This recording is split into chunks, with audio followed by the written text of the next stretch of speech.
It's Sama here, and I am coming with another video to talk about a subject that is really near and dear to my heart. I feel like it's shaped my whole existence. I wouldn't be lying if I had a inkling that it's the part of the reason or major reason why I am on this planet and why many other people are on this planet. Um, so to dial it back, I have been interested in spirituality for a number of years. It's really helped me make sense of the world that I live in, make sense of myself. And I've also had really expanding, just mind bending experiences on psychedelics, which have really opened my mind to just believing these possibilities of there being something more, that there being like a bigger meaning to life. And I think a huge thing that we all have to deal with when we're on this planet as humans is our family and our family line. Our ancestors, like, well, let's give it up for the ancestors just one time, because like for real, I feel them. I feel their presence, and like, why wouldn't I? They're in me. If you think about it, it's just like crazy to think that we are just made up of generations and generations of people, and we have their features and their genes, their talents, and the strong points there and the weak points, and all of these things are just an amalgamation of us, all these people who existed before us. And I do believe that with that, there is a tendency to shape that DNA, shape that helix, and change it maybe for the better. And there are some themes in my family line that I feel like I have come to break. I do resonate with being a cycle breaker. I think being the black sheep of my family was something that I just never, I didn't fit in with my family. I don't think I felt like I fitted in general. But looking back, like, it makes sense that I would be a cycle breaker, and I would have the personality traits to actually overcome things like narcissism in the family, and strict rules of how to be on this earth. I have a mother wound. I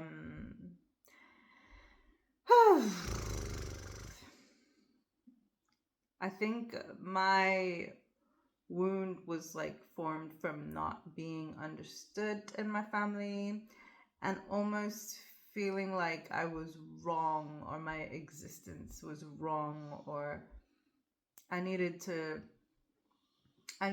like wake up and get into the program of what my family was. And for me, I had a really overbearing mother. It was basically her way or the highway. And from listening to other people's experiences, other people who have had mother wounds, it's almost like the same script. It's insane that this thing plays out over and over again in different family dynamics. And also just me doing more reading and just studying psychology and the different ways that people relate to people. It made it really clear for me to see the dynamics within my family. I've also been in therapy for a year now, a little over a year, and the most predominantly, like, what I'm working on the most is this mother wound. So my mom was a narcissist. I don't know how to explain it. I just dropped the N bomb. Um, how did I know she was a narcissist? Well, there's a couple of like definitely big signs that led me to that conclusion. Um, One being that, yeah, it was her way or the highway in the house. She was very dominating over my dad. So my dad he kind of like leaned back, and he leaned back out of the family, and he slowly, as the years went by, exited the family. It's not like we would still speak to him as his children, but he stopped having a relationship with my mom towards the end of his life. And I feel like it's understandable, although in therapy I am, grappling with the idea that he left my brother and left my sister without protection, basically, because he couldn't handle my mom. So he decided to go into his work, and he was just working all the time and not at home. And then it was basically me that got the brunt of the abuse. And I was the firstborn. I have a brother and sister who are both younger than me. I'm not in contact with them. I'm in very limited contact with my mother, and I made the decision to move away from my family after I had my baby, because I didn't want this whole thing to repeat itself. I wanted to break the cycle.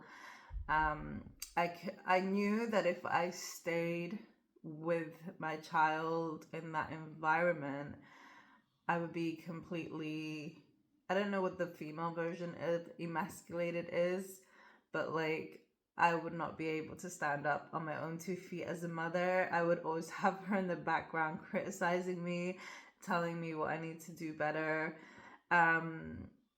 taking control, probably raising my kid, and me just feeling like a kid in her presence. I would not be able to actualize my gifts of being a musician, of being a creative person, of actually wanting to be in the spotlight, because that was all haram. And it's a funny thing with narcissism. It's like they use tools to help build them up and build their sense of self, and to help build this argument that they're always right. And one of those tools for my mother was Islam, which she, uses to basically manipulate people in the family. And me, feeling that manipulation from a young age, feeling those similar kind of woes that women in Arab countries feel, of being oppressed, of feeling ashamed of my sexuality, feeling ashamed of, just as a young child, like as a teenager, like being interested in boys and just normal things would come with so much shame, because if she ever found out, which she did, she'd find out that I'm talking to a guy, and it would be the end of the world. I would get beat up for it. Like, I would have to be in my room and not allowed, like, my things would be taken away, my laptop will be taken away, my phone will be taken away.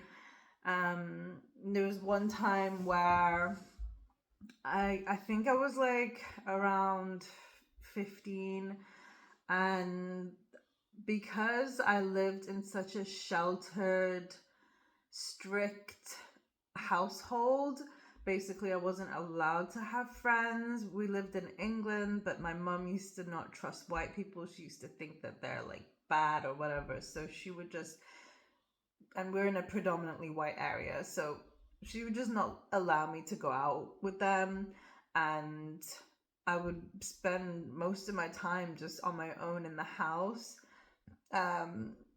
So there was one time where I was seeing a guy, and also she put me in a Catholic school, an all girls school. So there was like one day where we didn't have school, and I lied to her and I told her that we had school, and I took my uniform. I was in my uniform. She dropped me off. Like, it was just, she would not even let me walk to school. Like, it was just so bad. So she dropped me off in the car, and I'm in my school uniform with my bag. Little does she know that I have an outfit in my bag and there is no school today. I let her leave. I got changed into my outfit, and then I started walking towards the train station so I could go to Portsmouth to meet this guy that I was seeing. And I was wearing a short skirt and I was wearing a thong underneath. I mean, it's like so ridiculous because I don't even know what we were gonna do, but like I don't know if we were gonna have sex. I just liked thongs. Like I was, it was all new to me. I liked wearing them and stuff. So anyways, I'm walking to the train station and I'm a bit nervous. I don't know why. And in the corner of my eye, I'm on the street, in the corner of my eye, I'm looking to the road and I see my mom in her car. And this is another crazy thing with my mother. Not only was she batshit crazy, but she had like a sixth sense like you could never imagine. It's just, she would always catch me. She would always catch me in the act. And because I didn't have a relationship with her where I could actually speak freely about what I'm going through, talk about my feelings, talk about my emotions, talk about guys, everything that I would disclose to her, she would, act like she was open in the moment, but then she would use it against me. If we were like having an argument or something, or if she didn't like the way that I was doing something, or if I wanted to go out somewhere, she would use what I disclosed to her against me. So I learned pretty early on not to trust her, and which is like crazy to even say that, because it explains why I find it hard to trust people. Because like if you can't trust your own mother, right? Like the person that gave birth to you, the first person that you related to in this whole world, like if you can't trust her, like how are you gonna trust anybody? Um, so, anyways, I'm walking to this train station. I look out the corner of my eye, and there she is, like fucking clockwork. There she is. And the thing is, like, it's not even the road that she would go down. Like, our house is way back there. So, what are you even doing on this road? But then she sees me, and I see her, and she sees me. And I see the face. Her face was just priceless. Like, she was like, I got you. And I just fucking ran for it because I knew that it was going to be the end of my life. The end of my teenage life if I just freaking stood there like a duck and waited for her to get me. So there was a side road. I legged it down the side road. I went round the back road where all the houses were, and the train station's right here, and she was there in the car and I was there. So I'm running like Google Maps in real time. I'm running this way. I'm at the back and I'm like, I can't even fucking go home now because she's gonna be home. She's seen me already. I've lied to her and told her that I was at school and I wasn't. And I'm wearing a short skirt and she's a freaking Muslim. Like, can you imagine? So I'm like, I'm already too deep in. I might as well freaking go to the finish line. So I'm fucking sprinting it and I'm trying to make the train because I'm like, well, at least if I go to the back road, she spotted me. She doesn't know where I'm going, right? I'm on the way to the train station. It is close by, but I thought that I could make it to the train from the back road. So I get there and I'm running to the train station. No lie, the train is right there. There is a ticket person in front of me, and I'm like, I need to get past you and I need to get on this train because my mother is going to kill me. And I wasn't able to get the ticket in time to get on the train. I think the train left, and I'm just standing there by the ticket person, and She's at this point, she has parked her car and she has left the car and she is proceeding to come and get me from where I was in front of the train station. So she finds me. She immediately grabs my hand and pulls me back to the car. But on the way, there is a guy who was standing outside the station with some flowers. And this was like the most embarrassing thing ever. She thought that this guy, this random stranger, was holding these flowers for me, and that he was like, he was the guy, he's the person that I was trying to go out with. And then she freaking goes off on him and she's like, what are you doing to my daughter? Do you not know her age? How dare you do this? Blah blah blah. And the guy is just like taken back with his flowers, like, this is not for your daughter. Like, I don't know this person. Like, please, lady, I'm innocent. Just leave me alone. She doesn't give it, just does not faze her. The amount of times that she's embarrassed me in public, the amount of times she has shouted at men or boys in public if they ever dared, even if they look at me like in a funny way, she's gonna be off on one. So, girl, I'm like, girl or guy. She got me in the back of the car, and this was in the freaking train station car park in public. She shoves me in the back of the car and proceeds to like just fucking throw hands at me while I'm in the back seat. And then she closes the door, she gets in the front, and she drives and drives and drives. And she's like, you're not going to get out of this car until you let me know where you were going, who you were intending to see. I want to speak to that person. I want to go to that place that you were intending to go to. And I was just like, shit, I need to fucking make up a story right now on the spot. And it needs to check out because she's going to fact check everything. And the only thing I could think of was to just say that I'm going to see my friend Sarah, who I was going to school with, that we were meeting up in the city center in Portsmouth and we were going to do some shopping. And then she's like, okay, well, call her then, if that's the case. And I'm calling her and she's not picking up. And I'm just like, oh God. So then she takes me to the city center and she's like, where is she? Let's find her. Where is she at? And I'm just like, I'm like looking. I'm like, where are you? You are so late. Like, oh my God. I don't even know we were supposed to meet. And she's like, can you imagine? And she was not buying it towards the end, but I was not going to give it up. I was not going to give up the cookie. I was not going to tell her the truth that I was going to go and meet some guy.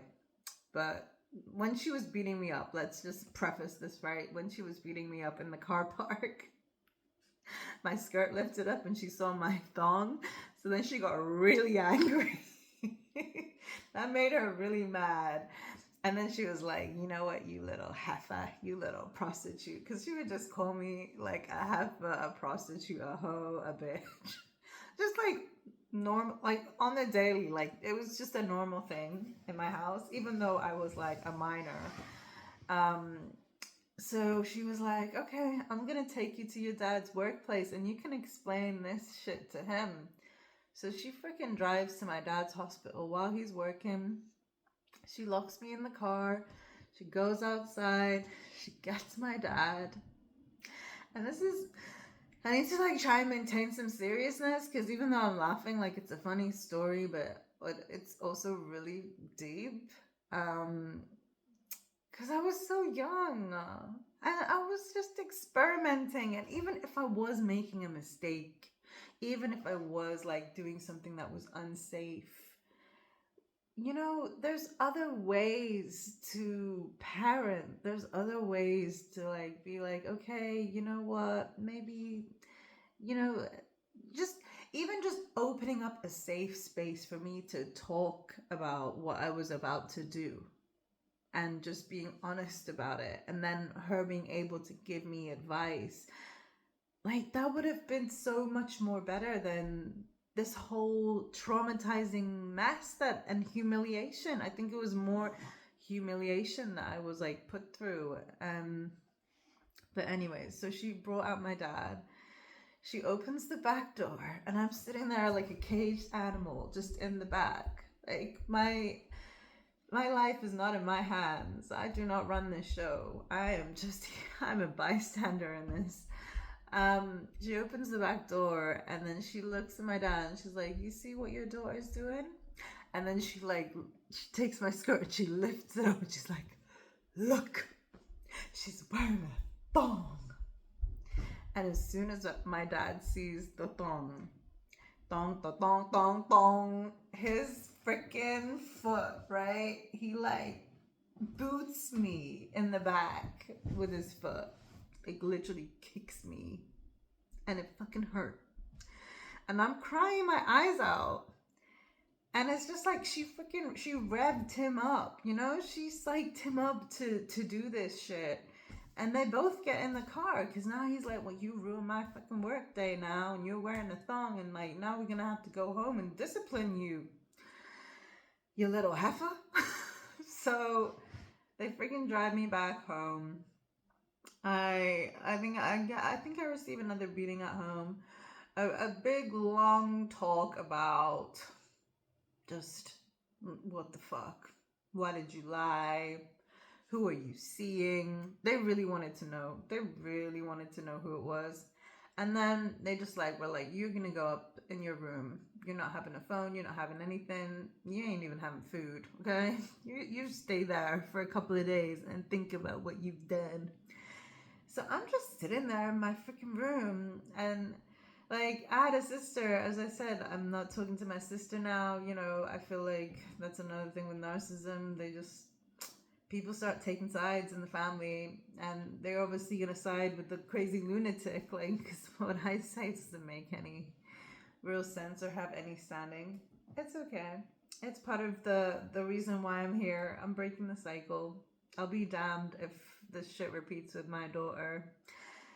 But anyways, so I'm just in my room with my CD player, listening to music, feeling really sad. And then my sister would bring me up some food from time to time, until it blew over. And obviously after the initial like abuse is the part where I just get the silent treatment from my mom, and it's like it will last for days where she does not want to speak to me. Everybody can feel it in the house. I'm the treacherous person. I'm this horrible person. Um, and things like that. I guess that was like a really, when shit really hit the fan. But I would say like stuff like that would happen a lot in my family. Um, and yeah, I guess it wasn't. I always had an inkling like that something wasn't right. And I remember when I was in secondary school thinking, like, just thinking, I wonder if I called social services, what would happen?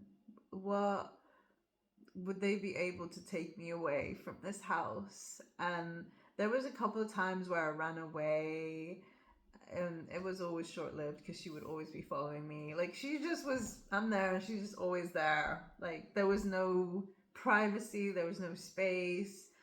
I wasn't allowed to lock my door in my bedroom. She would look through my personal belongings if she did not like an item of clothing that I had. Let's say, like, if I had shorts, like, she would throw them away. So yeah, I guess I had this idea, and in secondary school, I was really feeling depressed, and I just remember looking out the balcony and thinking, is this my life? Like, I don't really like it. Like, I don't actually particularly enjoy living. Like, do I have to be here? I just remember feeling really sad. But like what I was saying earlier about people in these family dynamics, and I guess when we're young we're so naive, we think it's only happening to us.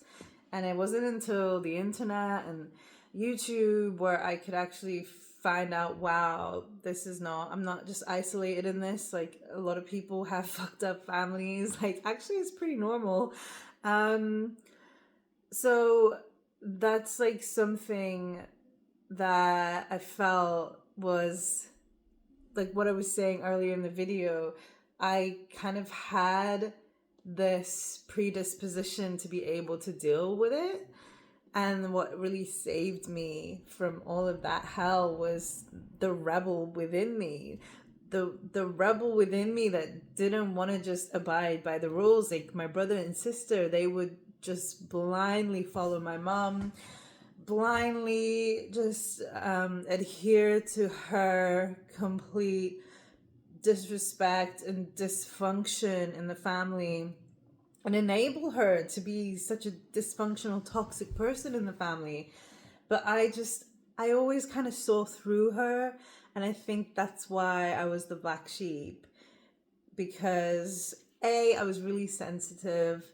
I was like the person that I guess would sacrifice myself for the family, for the good of the family. Like, I'll sacrifice myself. I'll be the black sheep. I'll play this role, you know, just so everybody has someone to blame and we're not like gonna like completely blow up. It's funny how they call it a nuclear family.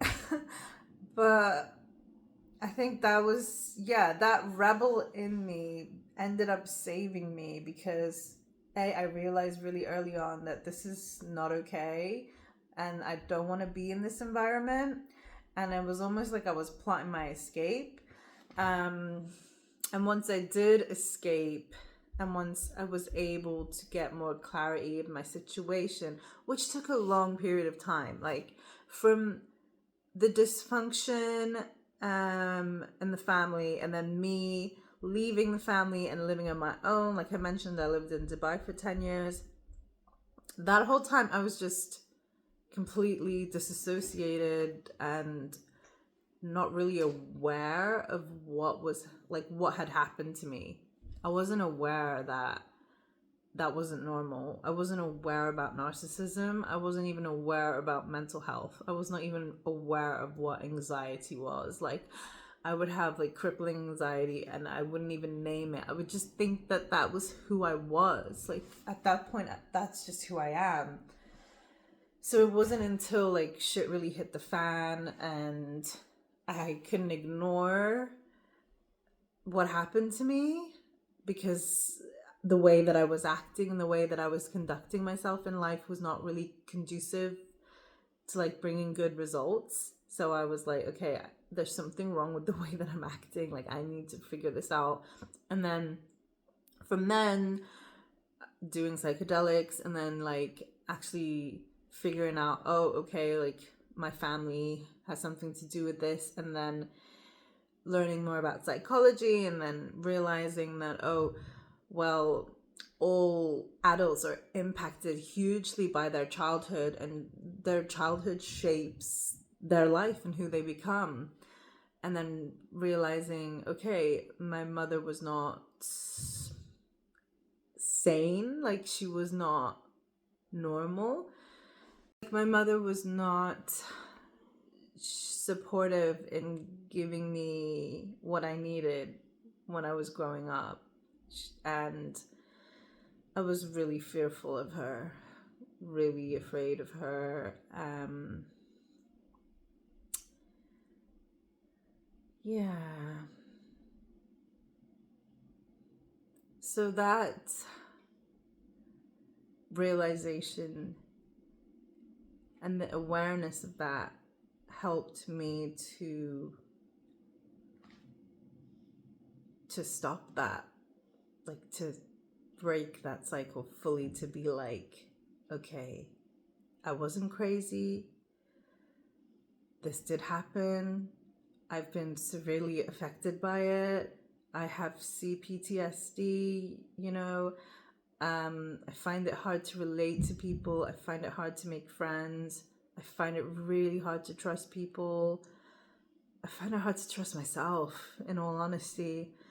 I'm always plagued with thoughts of criticism. It's like I have escaped my mum, but she still remains in my mind, because I'm always second guessing myself, doubting myself, and I have like this real perfectionism and critical side of me that kind of stops me from moving forward in life, because nothing I do is good enough.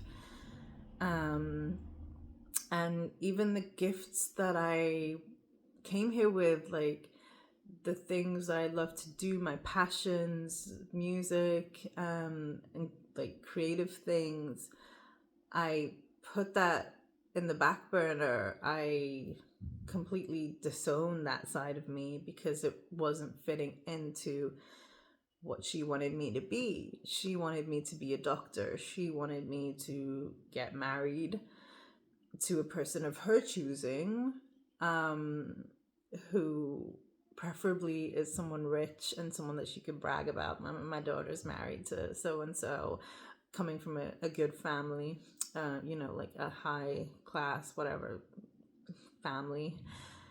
So I tried so like hard to do those things for her. I went to a medical school, even though I am so squeamish and I hate the sight of blood. And it's not something that I'm interested in. I did that and I failed at that, and it was also a really bad time for me because it was in Sudan, and I was in this sheltered life my whole life, and then at 16 I was just supposed to go live in Sudan by myself in a dorm and go to this medical school, and that didn't work out because in Sudan they have these Sharia laws where women are basically kind of like Saudi, where women are oppressed, and me being my free freaky self just didn't work out there. And I also got married to a guy who she had met his mom at a wedding and was like, oh, my son and your daughter would be perfect together.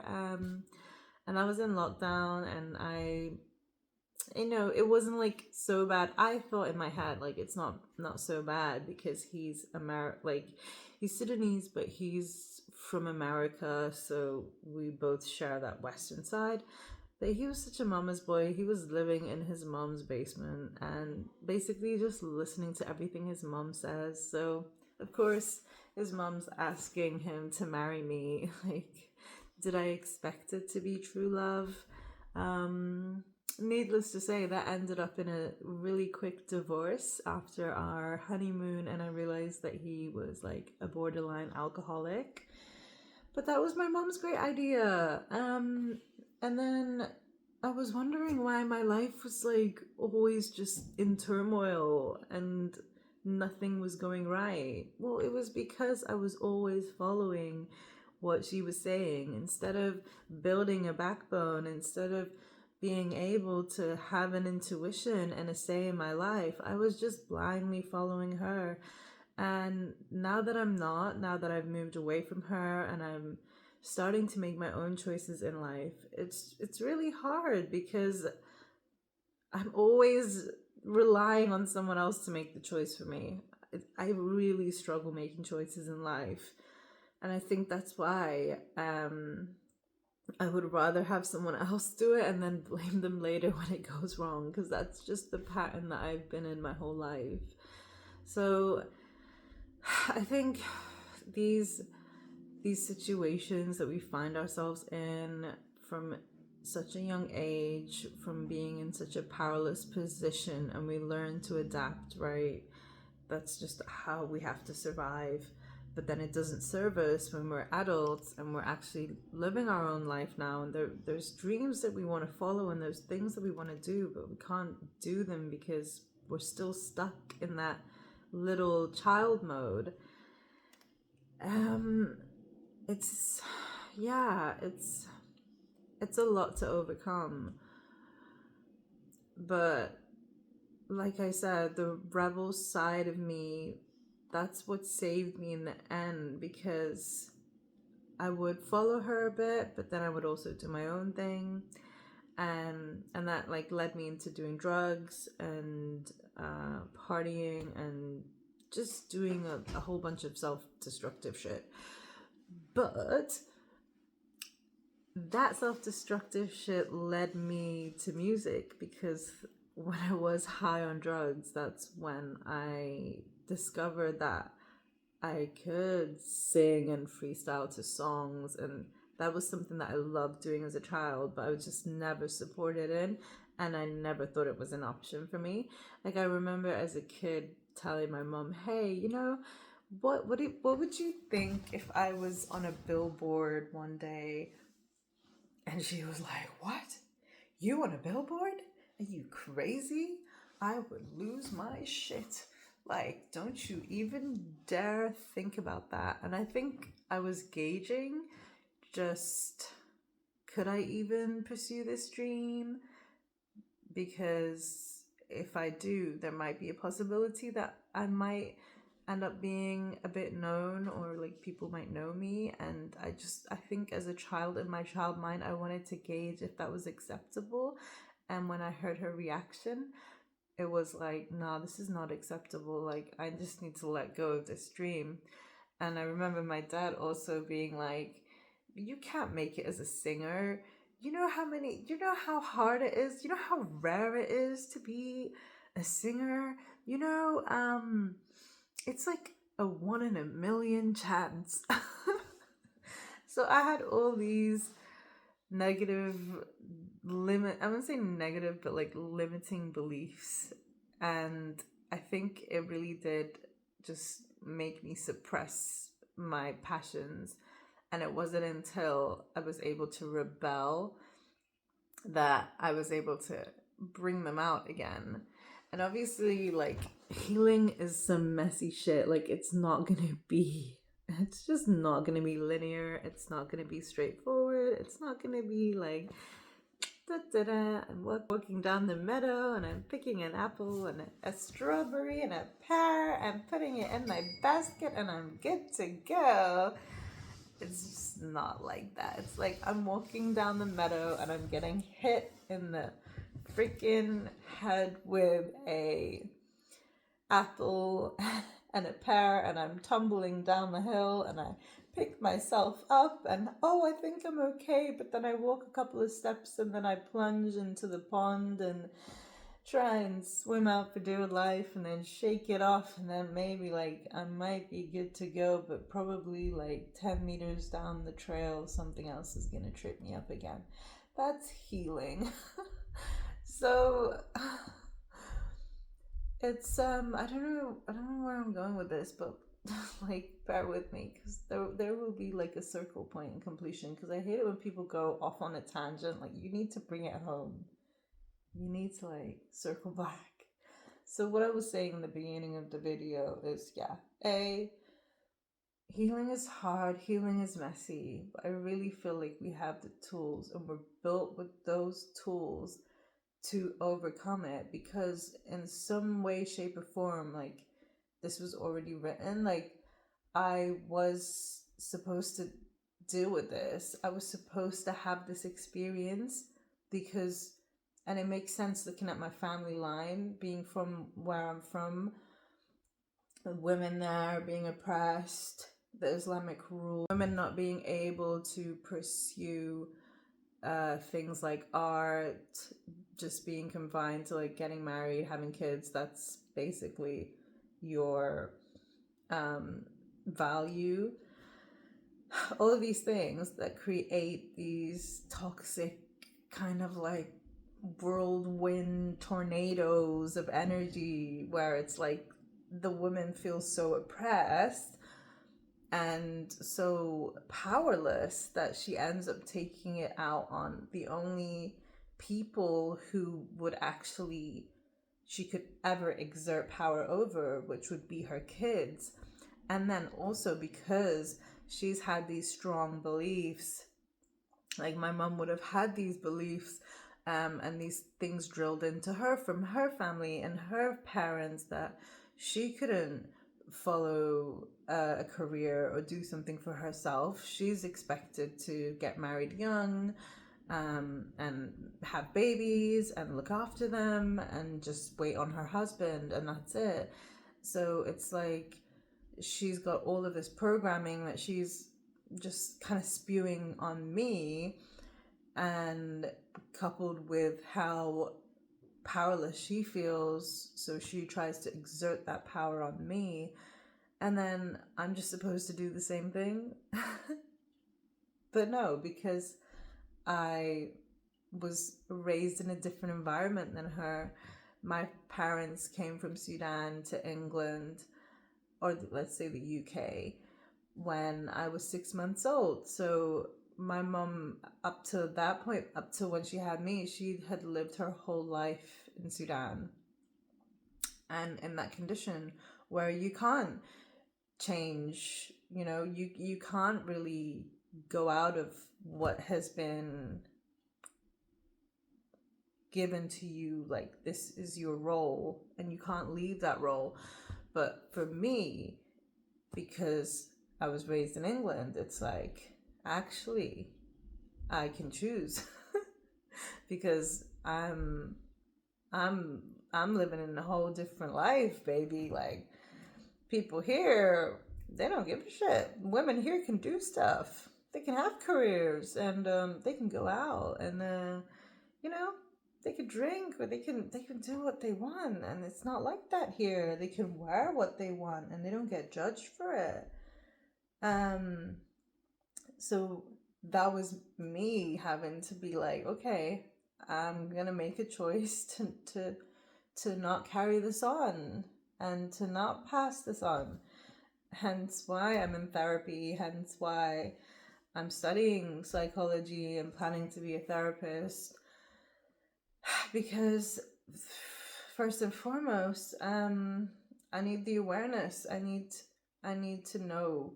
And it's like, it's one thing to say that you want to break a generational, let's say, a curse, or a cycle, but it's really harder said than done, because it penetrates us, all these ideas and these beliefs, and our parents' voices are always in our head. So the psychology model that my therapist uses is transactional analysis, which talks about how we go from different ego states. And when we're in our critical mind, that is usually the critical parent. That's the voice of my mother that I've been hearing all my life, telling me that this is not good enough. I need to do this better. I need to freaking get an A or else it's shit. Perfectionism. And there's also the child state, which for me, what was like the predominant one was the rebellious child, which was like, no, I'm not gonna listen to you, fuck you. So like in my head, it's always this battle of like criticism and then like, fuck you. And I'm having to find out who I am and like come online into this kind of dynamic and be the adult and be like, hey, okay, I'm seeing you, I'm not you, and I'm not you, and I need to make a choice now from an adult perspective, from an adult person who has kind of been untouched by the trauma. So it is like a daily battle, I would say. It's been getting easier, but the war is far from over. But yeah, this is what I can say about the mother wound. And I've blamed my mom for a long time. I think I've been really resentful of my upbringing. I think the most thing that I guess I've been resentful about was the fact that I wasn't nurtured with my music and like being a musician. And I just wish, like, I wish that my mom would have supported me more in that and maybe taken me to a performing arts school, or just acknowledged, or just been like, oh, you know, you have a nice voice. But it was completely the opposite. It was like, you have a bad voice, don't sing. Singing is a sin. So I've had to overcome that myself, and I've had to step up and be the parent for myself that I've never had, but like I so much deserve. And it's an ongoing process. But I think it's such a huge part of my life. It's just like really embedded in who I am. And the recovery side as well, like the resilient side, the side that is me doing better and alchemizing all of that pain, all of that trauma. That's like such a big part of my life's work, I feel like. And also changing the family line, changing the narrative that's been in my family line for years. I don't know how many years, I don't know how many generations. But moving forward and not letting that play out with my child is like something that I feel like is really huge. So I'm gonna give myself a pat on the back. And I just wanted to share that because if anybody's watching this and they've had similar issues, similar struggles, or they just can relate to either being a black sheep or having to make changes in their lives, not being satisfied with their quality of life and feeling like they've had to take it into their own hands to like make change. Like, I see you and I'm so proud of you. And we can get through this together. Yeah. And I think a big part of my healing is coming out and speaking online and sharing my music online and to people in real life. But I feel like this platform as well just gives me an opportunity to actually look at things and reflect on things, which is really cool. So I hope to do more things. Like, I've been telling myself I want to shoot a video every week. So we'll see how it goes. But yeah, appreciate you if you have lasted this long in the video. And yeah, I'll hopefully see you in the next one. It's been real.